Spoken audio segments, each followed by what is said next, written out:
Episodio 1. El primer tañido en la madrugada. Nadie tocó la cuerda. Nadie debía estar despierta. Sin embargo, la campana sonó.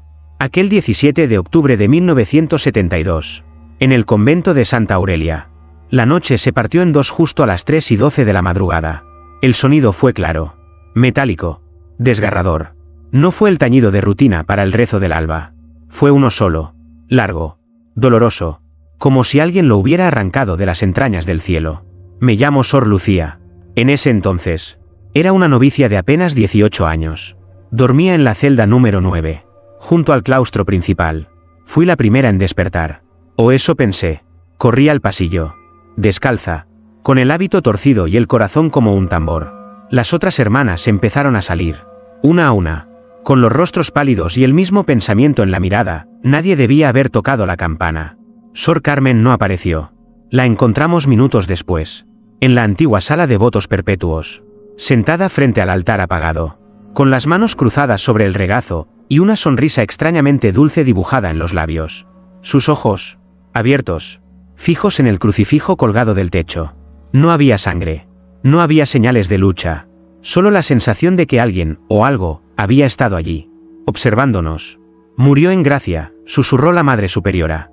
Que el Señor la reciba. Pero yo vi algo que no dije en ese momento. Vi, al fondo de la capilla, una sombra que no coincidía con nadie. Una silueta femenina, alta, delgada, cubierta con un velo negro más opaco que la propia oscuridad. La figura se desvaneció detrás de la estatua de la Virgen Dolorosa, justo antes de que los cirios se apagaran por sí solos. Desde esa noche, no volví a dormir tranquila, porque la campana, la que colgaba sobre el campanario sellado, aquel que según los registros había sido clausurado en 1904, volvió a sonar 3 noches después. Y cada vez que lo hacía, alguien desaparecía, o moría sin dejar rastro. Aquella madrugada no fue solo el final de Sor Carmen. Fue el inicio de algo que aún hoy, tantos años después, me aterra nombrar. Porque aquí, en Santa Aurelia, la muerte no llega con gritos.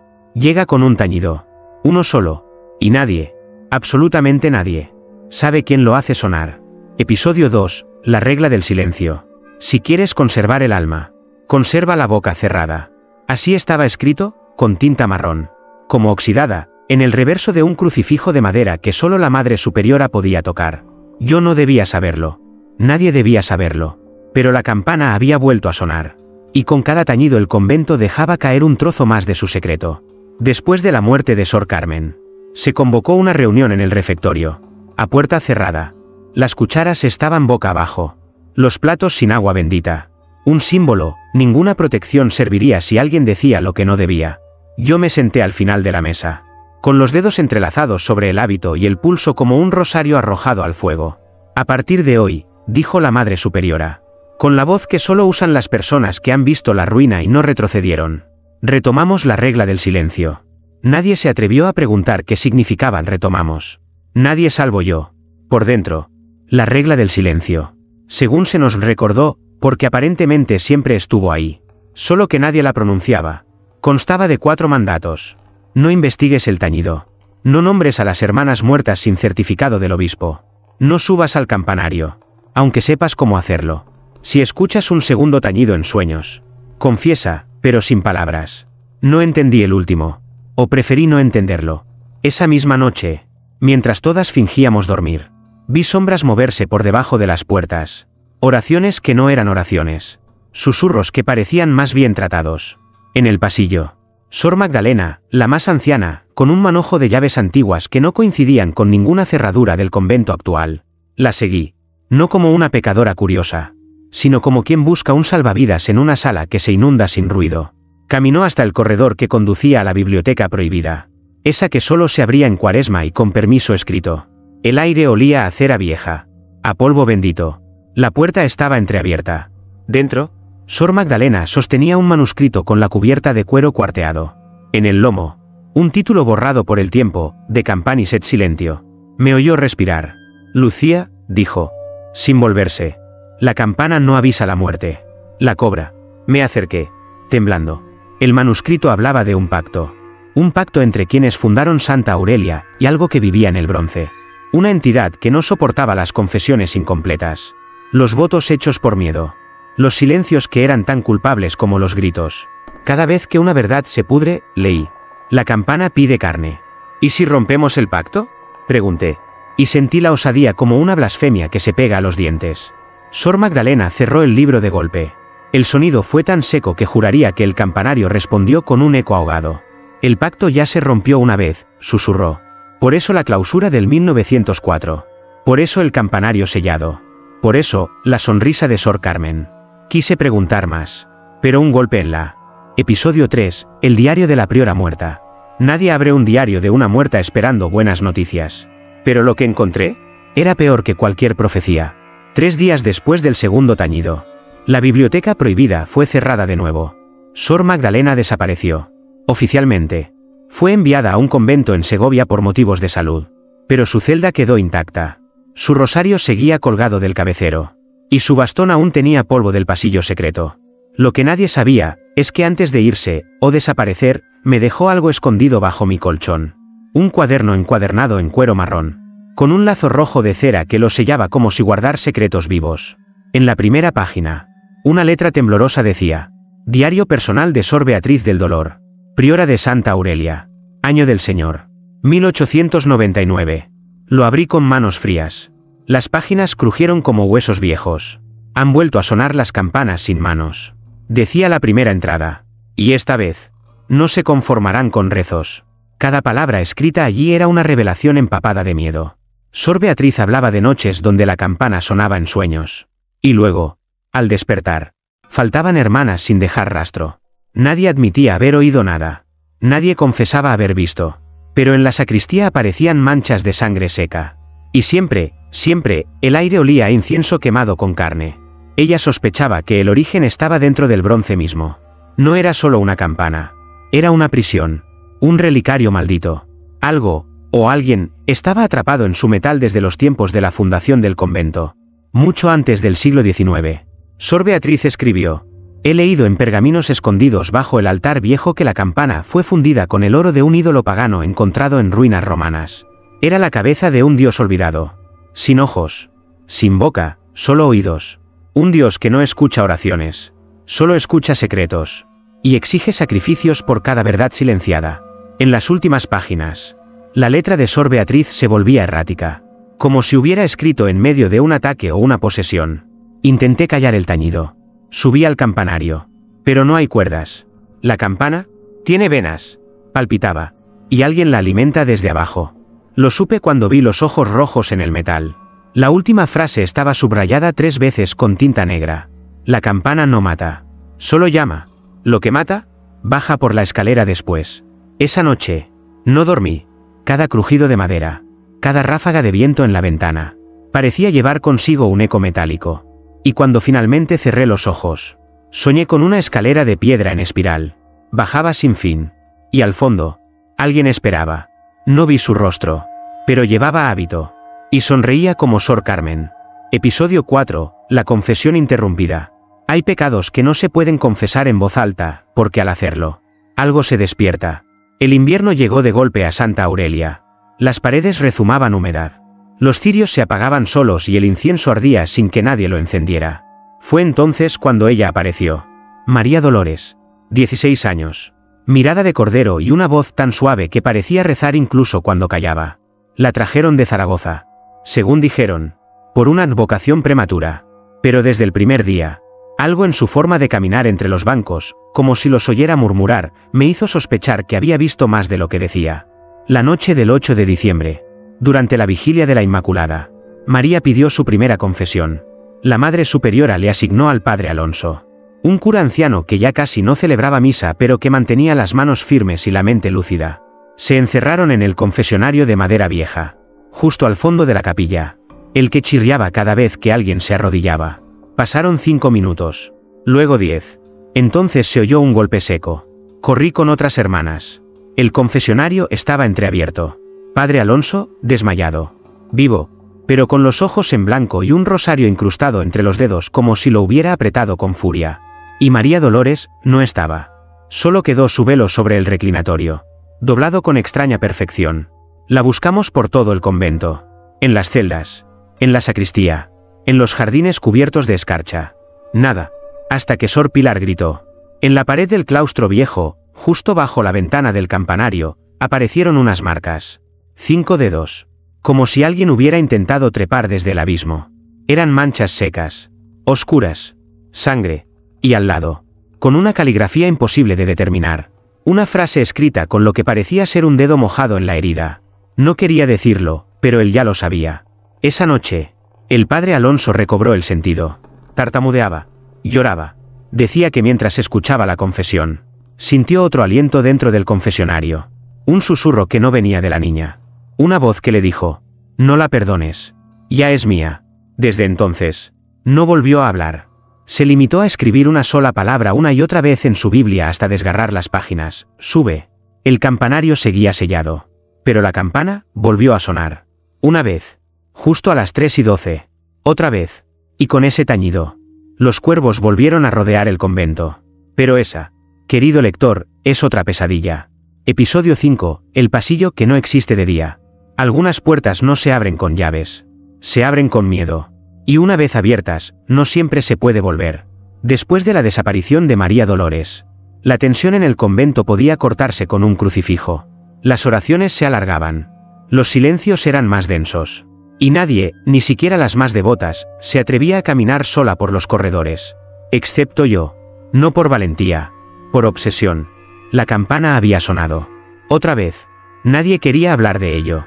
Pero yo ya había dejado atrás la regla del silencio. A esas alturas, lo único que quería era encontrar el origen. El origen o el final. Esa noche, salí de mi celda con una vela y el diario de Sor Beatriz entre las manos. El manuscrito mencionaba una frase que se repetía en sueños, debajo del tañido. Hay un pasillo que solo respira con la luna. No sabía qué significaba. Hasta que la vela tembló en mi mano y, al girar hacia el ala oeste del convento, donde solo había una pared ciega de piedra, vi algo que nunca había estado allí.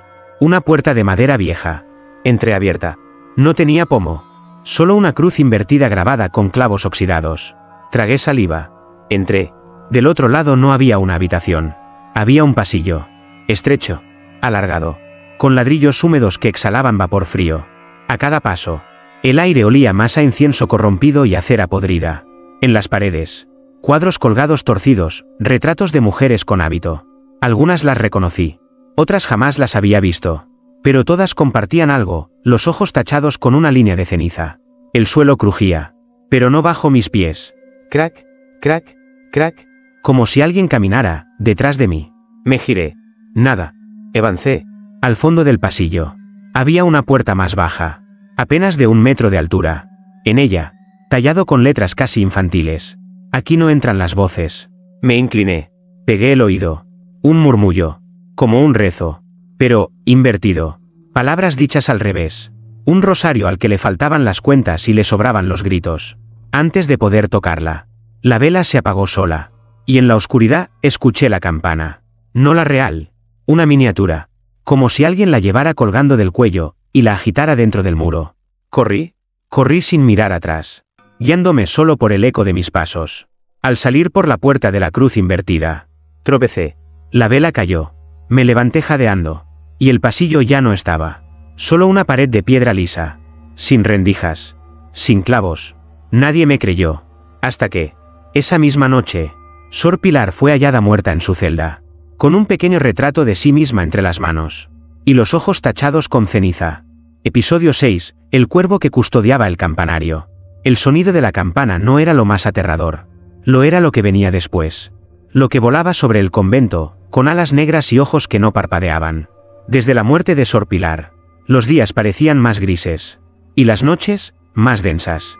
El aire estaba cargado de algo que no se podía explicar con palabras. Como si el tiempo dentro de Santa Aurelia se hubiera desacoplado del resto del mundo. Fue entonces cuando lo vimos por primera vez. Un cuervo. Pero no cualquier cuervo. Era enorme. Del tamaño de un perro. Se posaba en lo alto del campanario sellado. A la misma hora cada noche, 3:12 de la madrugada. Exactamente cuando la campana, invisible, imposible, tañía. No graznaba. No se movía. Solo observaba. A veces, giraba la cabeza lentamente hacia donde nadie estaba. Hasta que empezamos a notar los detalles. Colgando de su cuello. Tenía un rosario. Pero no uno común. Era de cuentas negras. brillantes como obsidiana mojada, y el crucifijo. Torcido. Parecía tallado en hueso humano. Cada cuenta tenía grabado un número romano. Cuando lo vi de cerca, supe que eran fechas, y una de ellas coincidía con la muerte de Sor Beatriz. Otra, con la noche que María Dolores desapareció. Una madrugada. Decidí esperar al cuervo. Me escondí detrás de la fuente del claustro, con una linterna apagada y el diario de la priora muerta bajo el hábito. A las 3:12, el cuervo llegó, no volando, como era de esperar, sino cayendo en silencio desde el cielo, como si el aire se abriera para dejarlo pasar. Se posó. Me observó. No había viento, pero las ramas del ciprés más cercano crujían como si algo las tocara con dedos invisibles. Y entonces sucedió. Graznó. No fue un sonido animal. Fue un lamento. Un grito ahogado de muchos a la vez. Como si 100 gargantas hubieran llorado en una sola nota. Sentí sangre en mis oídos. Caí de rodillas. Y al mirar hacia la torre, vi algo imposible. Por un segundo, solo un segundo, el sello del campanario desapareció.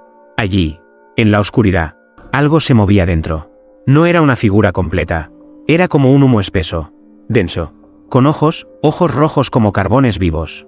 Y una silueta que se aferraba al bronce de la campana como si lo odiara y lo adorara a la vez. El cuervo alzó vuelo. Y dejó caer algo. Una cuenta del rosario. La recogí temblando. Grabada en ella. La fecha del día siguiente. Una nueva muerte estaba por ocurrir. Corrí a la celda de la Madre Superiora. Pero ella ya no respiraba. Solo tenía en el pecho una pluma negra. Y un crucifijo torcido hecho de hueso. Episodio 7. La mujer que no existía en los registros. En un convento donde el silencio es ley, hay nombres que no deben pronunciarse. Pero lo verdaderamente aterrador son los nombres que nunca existieron. Tras la muerte de la Madre Superiora, hallada con una pluma negra en el pecho y una cuenta del rosario maldito entre los dedos, el convento quedó huérfano de autoridad. Las hermanas mayores intentaron imponer orden. Pero ya era tarde. Las reglas se habían disuelto como hostias en vino profanado. Y fue entonces cuando descubrí la foto. Estaba en el archivo más antiguo del convento. Escondido tras una falsa pared de madera en la biblioteca prohibida. Una caja polvorienta. Sellada con una cinta roja. En su interior, documentos de 1870. Registros de entrada y salida de novicias. Actas de confesión. Cartas a Roma, y entre todo eso, una fotografía en blanco y negro. De bordes quemados. 5 monjas. 4 conocidas, Sor Beatriz, Sor Marta, Sor Ángela y otra. En el centro, alta, majestuosa, sonriente, pero con los ojos arrancados de la imagen. Detrás de la foto, a mano, estaba escrito: ella no existió. No preguntes por su nombre. Corrí a los registros oficiales. Busqué año por año. Lista por lista. Nunca hubo una quinta monja en esa fecha. Ningún nombre extra. Ningún ingreso sin ficha. Ni siquiera una mención marginal. Era como si aquella mujer hubiera sido borrada por una mano divina, o demoníaca. Esa noche, no pude dormir. A las 3:12, como un reloj maldito, la campana volvió a sonar. Pero esta vez, nadie murió. O eso creí. Cuando regresé a mi celda, encontré algo extraño. Mis sábanas estaban deshechas. El misal abierto, y en la pared, escrita con tinta oscura, o tal vez sangre seca, una frase. Te veo, Lucía. Siempre te he visto. El corazón se me detuvo. Nadie sabía que había ido al archivo. Nadie, salvo ella. Pasaron 3 días sin novedad. Hasta que una hermana, Sor Teresa, comenzó a gritar durante el rezo del rosario. Señalaba al fondo del pasillo, donde colgaba el retrato de las antiguas prioras. Ahí está, gritaba, está parada al lado de Sor Beatriz. Me está sonriendo. Corrimos. Pero no había nadie. Solo el cuadro, que ahora tenía una silueta más borrosa, incompleta, pero estaba allí. Esa noche, me encerré en la capilla para orar. Lloré, recé, me arrodillé hasta que la sangre manchó las baldosas. Y entonces, desde la penumbra, una figura se deslizó detrás de la estatua de la Virgen. Una mujer alta, sin rostro, sin sombra, pero con hábito, y en voz baja, apenas audible, me susurró: la próxima eres tú. Episodio 8, el tañido doble. Una vez es advertencia. 2 veces, es sentencia. El 14 de febrero. Mientras el mundo celebraba amores que florecen, Santa Aurelia celebraba silencios que sangraban. Nadie hablaba de lo ocurrido con la mujer sin nombre. Pero el retrato, seguía allí. Con su silueta oscura creciendo cada día. Como si estuviera absorbiendo a las demás. Aquel día, El cielo se tornó gris ceniza desde el amanecer. Los cuervos se agruparon en las cruces del jardín. Y el aire olía a aceite quemado, a hueso quebrado, a misa sin Dios. Yo no dormí esa noche. Me senté en la capilla, frente al altar, con el diario de Sor Beatriz sobre las piernas y una vela temblorosa a mi lado. Las páginas empezaban a mancharse con algo que no era tinta. Parecía moho o sangre vieja, como si el propio papel supiera que algo se acercaba. A las 3:12 sonó la campana. Un único tañido, largo, hueco, el mismo sonido que ya era parte de nuestra condena. Pero, entonces, 13 segundos después, sonó de nuevo. Un segundo tañido. Y esta vez, el sonido no solo fue oído, fue sentido. Las paredes vibraron. Las ventanas lloraron agua bendita. El crucifijo de la capilla cayó del muro. La vela se apagó. En la oscuridad, vi sombras que no respondían a ningún cuerpo, moviéndose, reptando por el techo como raíces negras. Corrí hasta el claustro, donde otras hermanas ya estaban de pie, algunas llorando, otras rezando en voz baja, y una, Sor Estefanía, sangrando por los oídos. No debimos escuchar, balbuceó. 2 veces no, nunca 2 veces. La buscamos por la mañana, a Sor Estefanía, pero había desaparecido. En su celda solo quedaba su Biblia abierta en el Salmo 88. ¿Mostrarás tus maravillas a los muertos? ¿Se levantarán los muertos para alabarte? Y al lado, 2 misas escritas a mano. 2 oraciones fúnebres. Una con su nombre, y otra, con el mío. La segunda aún no estaba terminada. Ese mismo día, una hermana que cuidaba los archivos me llamó en secreto. Me entregó una hoja suelta, hallada detrás del retrato de la priora sin nombre. Era un himno antiguo, en latín. Traducido. Decía, cuando suenen 2 tañidos, sabrás que él no está llamando. Está descendiendo. Esa noche, por primera vez, me atreví a subir al segundo piso del campanario. Las escaleras estaban cubiertas de hollín. El aire era denso. Cada paso sonaba como hueso pisado. Y al llegar a la puerta sellada, la encontré abierta. El pestillo oxidado colgaba del suelo. El viento no soplaba. No había cuervo. Solo la campana. Y bajo ella, 2 túnicas de monja, dobladas con una perfección inhumana. Una de ellas era mía. Episodio 9, el exorcismo que nunca terminó. No todos los demonios gritan. Algunos rezan contigo. Algunos usan sotana. Desde el tañido doble, las noches dejaron de seguir la lógica. Había sombras al mediodía, cantos en lenguas desconocidas filtrándose por las rendijas del claustro, y ecos de pasos que no llevaban a ningún cuerpo. El convento ya no era un lugar santo. Era una herida abierta. Buscando respuestas, regresé al archivo secreto. Entre los documentos de 1894, encontré una carta rota, escrita con una caligrafía temblorosa y firmada por alguien llamado Padre Joaquín de Aránzazu. No hubo autorización papal. Lo hicimos porque ya no había opción. Atamos a Sor Elda con rosarios y sellos bendecidos. Pero ella hablaba en voz de 3. Uno de ellos no era humano. Sor Elda. Ese nombre jamás había sido mencionado en los registros oficiales. La carta describía un exorcismo oculto, realizado en la cripta bajo la capilla. Una monja que hablaba en lenguas antiguas, que vomitaba ceniza y recitaba pasajes del Apocalipsis al revés. Decían que su sombra no la seguía, la dirigía. Logramos contenerla. Sellamos el campanario con su aliento. Pero algo no salió bien. El ritual se interrumpió. Y desde entonces, la campana la llama de nuevo. Esa misma noche, con una linterna y un crucifijo envuelto en sal bendita, bajé a la cripta. Las escaleras de piedra crujían como si no hubieran sido pisadas en siglos. Al llegar, encontré una sala circular, con el suelo cubierto de símbolos borrados a medias. En el centro, un círculo de ceniza, y en el corazón del círculo, una cadena oxidada, aún sujeta a una argolla en la pared, y sobre ella, grabado con fuego. Aquí no terminó. El aire se volvió espeso. Mi linterna parpadeó, y escuché una respiración que no era mía. Lenta, fuerte, como de algo grande, algo encadenado a otra dimensión. Entonces, la campana sonó. No desde arriba, desde abajo, desde el suelo, desde el círculo. La linterna cayó de mis manos. Una risa suave comenzó a llenarlo todo. Una risa que no era femenina, ni completamente humana. En las paredes, comenzaron a aparecer frases, escritas en una tinta invisible que solo se revelaba con el miedo. El exorcismo fue un error. No se puede sacar lo que no quiere salir. El demonio rezó mejor que todos ustedes. Corrí, tropecé, salí de la cripta temblando. Al cerrar la trampilla, oí un último susurro. Lucía, ya estuve en ti. Desde entonces, no me atrevo a rezar en voz alta, porque temo que no sea Dios quien me escuche. Episodio 10, el nombre prohibido. Hay nombres que curan, hay nombres que consagran, y hay uno que abre las puertas que jamás debieron construirse. Desde el descenso a la cripta, el nombre de Sorel ardía en mi garganta como una plegaria que nunca debí leer. Su sombra seguía latiendo en las paredes, y yo ya no dormía. No del todo. En mis sueños, la campana no sonaba. Cantaba un himno imposible, con notas que rasgaban la carne desde dentro. Y al final del canto, una palabra se repetía, ahogada en susurros. Bellator Dei. Al principio no le di importancia. Pensé que era una invención de mi mente cansada.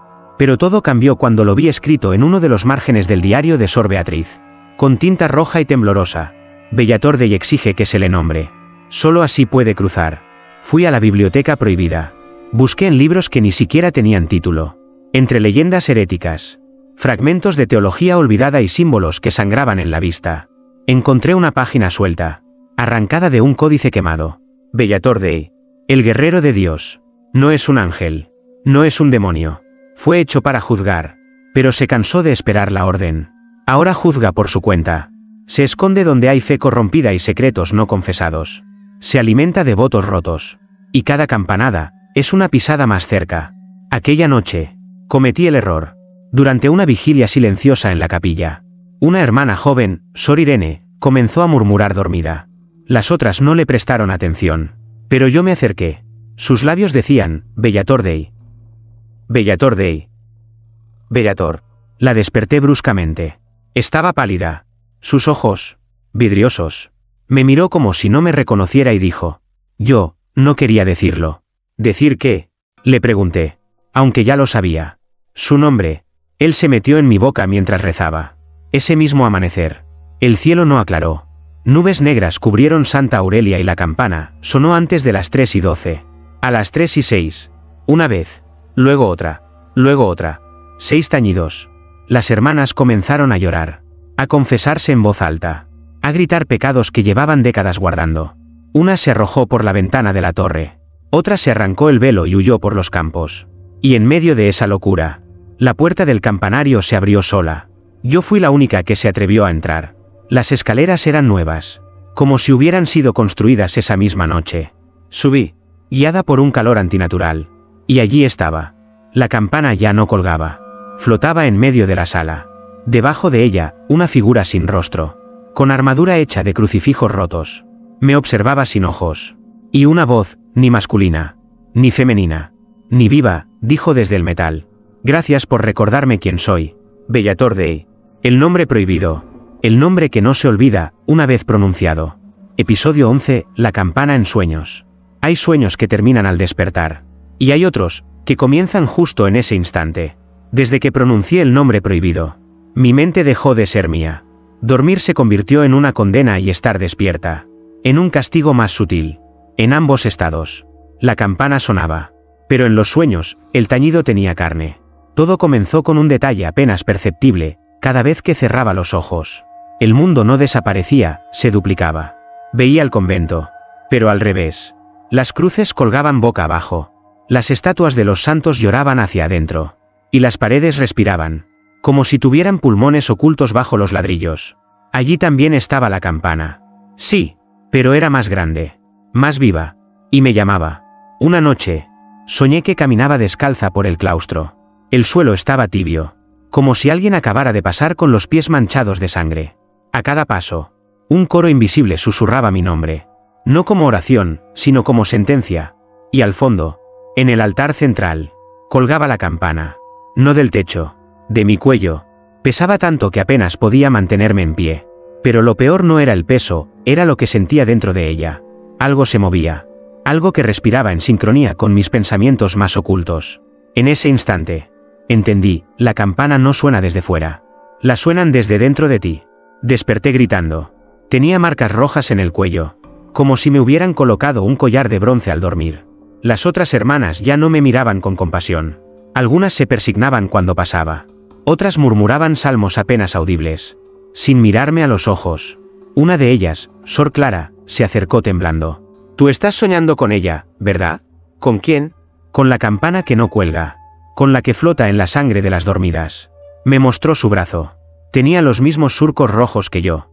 Pero los suyos formaban algo más. Un círculo. Un sello. Un portal. Cada vez que alguien sueña con ella. Una parte del convento se borra, me dijo. Entre lágrimas. Hoy desapareció la celda de Sor Irene. Ya no está. Como si nunca hubiera existido. Esa noche. Me até las manos para no dormir. Pero fue inútil. A las 3:12. El sueño volvió a tragarme como un pozo sin fondo. Y esta vez, cuando abrí los ojos en el mundo onírico. Ya no estaba sola. Decenas de monjas caminaban en círculos alrededor de la campana. No tenían ojos. Ni lenguas. Pero cada vez que ella sonaba, abrían la boca, y sus gargantas vibraban con el bronce. Yo quise gritar. Pero la campana me llamó de nuevo. Y me obligó a rezar. No con fe, sino con miedo. Episodio 12. El sacrificio no confesado. Algunas almas se ofrecen a Dios. Otras, se entregan sin saberlo. Y hay algunas que son tomadas. En silencio. Y sin permiso. Desde el último sueño. Comencé a escribir los nombres que desaparecían. No solo los de las hermanas. También los de los objetos, la silla de Sor Clara. El misal de Sor Teresa. La cruz del refectorio. Todo empezaba a borrarse como si una goma invisible quisiera purgar al convento de su propia memoria. Fui al único lugar donde nunca antes me había atrevido a entrar, el sótano bajo la sala de oración. Donde según un documento antiguo se encontraba el libro de los votos mayores. No figuraba en ningún plano. Nadie hablaba de él. Allí lo encontré. Un altar cubierto de polvo y cera seca. Y sobre él, un libro abierto por una página marcada con una pluma negra. El pacto fue sellado en 1766. El campanario será el custodio. Una muerte en silencio por generación. Un alma que no se defienda. Un sacrificio que no se confiese. La campana no debe sonar por accidente. Solo cuando el elegido esté listo. Si suena más de una vez, el bronce recordará lo que intentamos enterrar. Mis manos temblaban. Todo cobraba sentido. Santa Aurelia no era solo un convento. Era un altar disfrazado de santidad. Un contenedor de algo que se alimentaba de silencio. De vergüenza. De secretos no confesados. Y lo peor, no se elegía a las víctimas por azar. Se las criaba. Las niñas huérfanas. Las que llegaban con visiones. Las que tenían fe demasiado fuerte o demasiado rota, todas habían sido preparadas desde niñas para un único propósito, morir sin hacer ruido. Y la campana, la eterna testigo, era el único instrumento capaz de reconocer cuando el sacrificio estaba completo. La campana, y quienes la servían. Porque encontré otra cosa en el altar. Una lista de nombres. Todos con una cruz al lado. Todos, menos uno. Lucía. Yo. Ese mismo instante. El aire cambió. Las velas se encendieron solas. Y detrás de mí, en el reflejo de una lámina de cobre oxidado, vi a la priora sin ojos. Me hablaba sin mover los labios. Pero oía cada palabra dentro de mí. Tú no naciste para rezar. Tú naciste para callar. Y al final, para sonar. Salí corriendo. Pero ya era tarde. En el claustro. Todas las hermanas me esperaban. En círculo. Murmurando un rezo que no entendía. Y en el centro, el cuervo. Con el rosario sangriento al cuello. Me miró. Inclinó la cabeza. Y entonces lo vi, el martillo del bronce. El instrumento que hacía sonar la campana no era cuerda ni viento. Era carne. Una mano humana. Desecada. Pero aún temblando. ¿Quién fue la última? Susurré. Nadie lo dijo, respondió Sor Clara. Por eso la campana no se detiene. ¿Y si yo hablo? Entonces tú serás la próxima que no debe ser escuchada. Y en lo alto, la campana comenzó a vibrar por sí sola. Episodio 13. La rebelión de los vivos. Hay momentos en que el silencio ya no protege. Cuando eso ocurre, los vivos deben gritar aunque el infierno escuche. Aquella noche no dormí. Tampoco recé. Sabía que si cerraba los ojos, la campana me llamaría desde dentro, como ya lo había hecho con tantas otras. Y esta vez, no pensaba obedecer. Durante siglos, el pacto se había mantenido. Cada generación, un sacrificio, una muerte en secreto, una víctima muda, y todo, en nombre de una supuesta protección divina. Una mentira sagrada. Pero ya no más. Esperé a que el convento durmiera. Subí al campanario con la linterna escondida entre el hábito. Las escaleras, ahora de piedra nueva, parecían construidas con restos de oraciones incumplidas. Cada peldaño susurraba un nombre perdido. Cada paso dolía como confesión forzada. Arriba, la campana me esperaba. Flotaba en el centro del vacío. sostenida por nada y rodeada por las túnicas vacías de todas las que ya no estaban. Me miraba, aunque no tuviera ojos. Sentía mi miedo. Lo saboreaba. En mis manos. Llevaba algo que no debía existir, la cuerda original del campanario. Había sido escondida por Sor Magdalena antes de desaparecer. Tejida con hilos de sal, cabello consagrado y cenizas de las primeras mártires. Si voy a morir, susurré. Será haciendo ruido. La até al badajo. Y entonces, la toqué. La campana sonó. Pero esta vez. Fue de día. A plena luz. A las 11:33 de la mañana. Un tañido prolongado que rasgó el cielo como una blasfemia. Las aves huyeron. Las nubes se partieron. Y en el convento, todo se detuvo. Las hermanas salieron de sus celdas. Algunas lloraban. Otras se arrodillaban. Pero ninguna habló. Yo bajé. Paso a paso. Con la cuerda aún enredada en el brazo. En el claustro. Esperaban. Formaban un círculo. Pero no rezaban. El pacto está roto, dije en voz alta. ¿Ya no habrá más muertes en secreto? Lucía, gritó Sor Clara, ¿no sabes lo que has hecho? El suelo tembló. Las paredes comenzaron a agrietarse. Y la campana volvió a sonar sola. Un segundo tañido. Luego un tercero. Y en el cielo, como si el bronce hubiese abierto una grieta entre mundos, apareció la silueta de una figura gigante, envuelta en humo oscuro, con alas hechas de hábito desgarrado y un corazón expuesto, latiendo fuera del pecho. Era Bellator Day. Pero esta vez, no venía a cobrar. Venía a juzgar. Y por primera vez, las voces de todas las que habían muerto en silencio gritaron a la vez. Las ventanas estallaron. El altar se volcó. Y el crucifijo mayor se incendió sin fuego. Pero yo no retrocedí. Porque entendí una cosa. El único poder mayor que el silencio impuesto, es la verdad gritada a tiempo. Episodio 14, La noche sin campana. Durante siglos, el terror tuvo un sonido. Pero esa noche, el verdadero miedo llegó, cuando todo quedó en silencio. Después del juicio de Bellator Day, nada volvió a ser igual en Santa Aurelia. No porque el demonio hubiera desaparecido. No porque el pacto se rompiera por completo. Sino porque, por primera vez desde su fundación, la campana no sonó. Ni a las 3:12, ni al alba, ni en los sueños. Nada. El silencio se sintió como una herida abierta en el aire. No era paz. Era espera. Las hermanas caminaban por el convento como espectros conscientes de su condena. Nadie hablaba. Nadie rezaba. Como si el alma del lugar, aquello que lo mantenía vivo aunque corrupto, hubiera abandonado los muros. Esa noche, la luna no se alzó. Y la oscuridad tenía otra textura. Más espesa. Más real. A medianoche, comenzaron a suceder cosas. Primero, los retratos de las prioras, incluyendo la mujer sin nombre, comenzaron a desvanecerse. No con fuego, ni con tinta, sino con olvido.